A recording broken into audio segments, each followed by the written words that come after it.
Hi, this is Bishop Sandra Steiner Ball, resident bishop of the West Virginia Episcopal area, and I want to take a few moments to summarize the Connectional Conference Plan. The Connectional Conference Plan is probably the most complex. We believe it's the only plan that needs constitutional amendments in order to be fulfilled.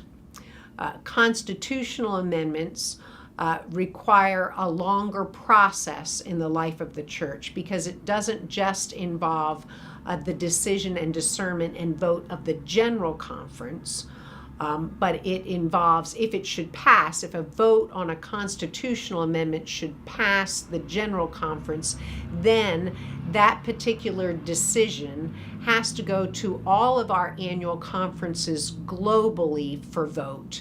And there's a process by which an aggregate vote of all the annual conferences will determine actually whether or not that particular decision passes and is put in place.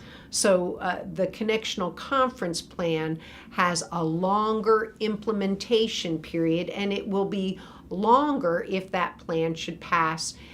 It will be longer until we know actually if that plan has passed. The Connectional Conference Plan creates a whole different structure for the church than what we're familiar with.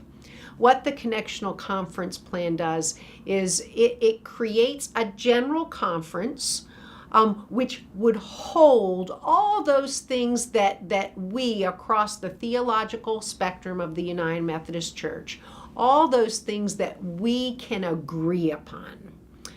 So things like the Articles of Religion, things like Wesley's sermons, things like the Apostles' Creed and the Nicene Creed. So you hear already in that the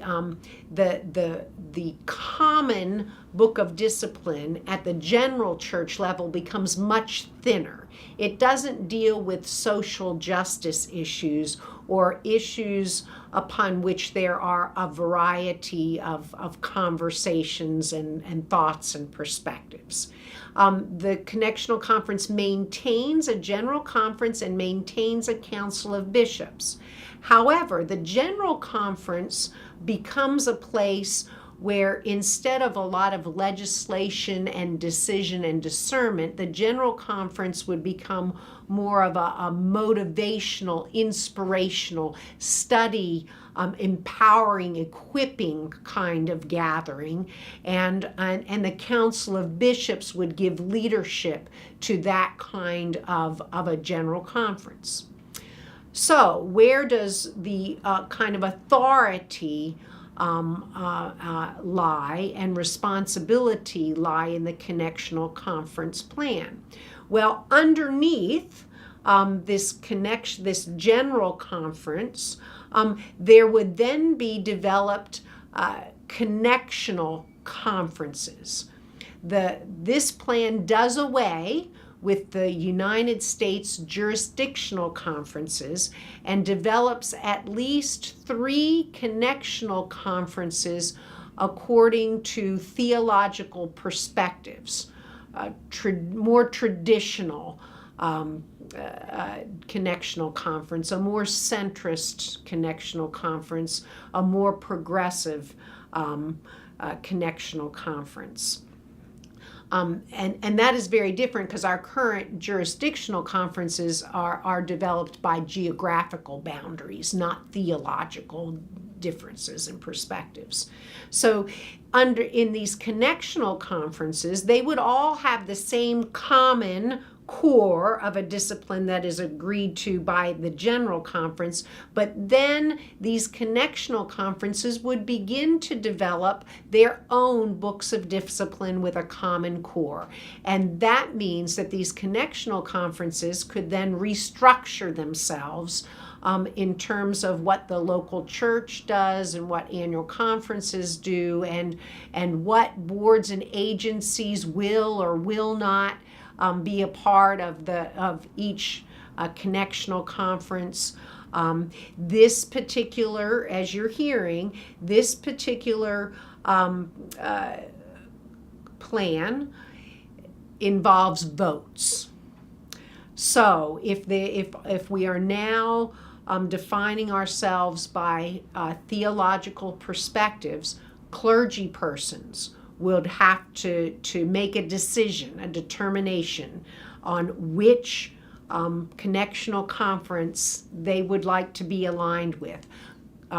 Jurisdictions would have to make determinations around which connectional conference they want to be aligned with.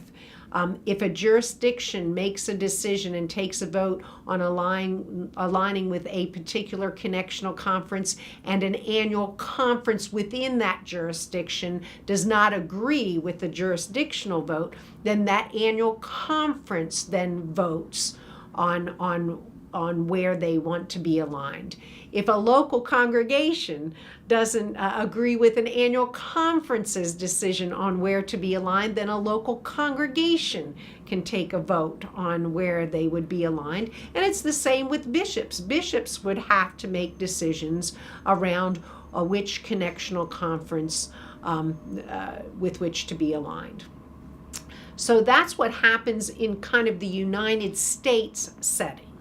But it also, this plan has implications for the central conferences. We would lose the central conference name, and our conferences around the world would become central conferences. So we would have the ability or the potential in this particular plan to have central conferences within and without the United States. Can a central conference choose to align with one of the U.S. theologically defined connectional conferences? The answer at this point is yes, and then instead of being a U.S. connectional conference, it would become a global connectional conference. So in this, in the Connectional Conference plan, it does involve votes. It would involve constitutional amendments. It would involve a restructuring of general conference teams, boards, and agencies. It would be a very different kind of look for the United Methodist Church. However, it fulfills our vision, mission, and scope once again by maintaining unity through our structure in a very different way, but also valuing and respecting the theological diversity within the United Methodist Church by creating connectional conferences which would allow people to be in communion with, in conference with those persons with whom they agree on different theological perspectives and practice. So that is a short summary of the Connectional Conference Plan.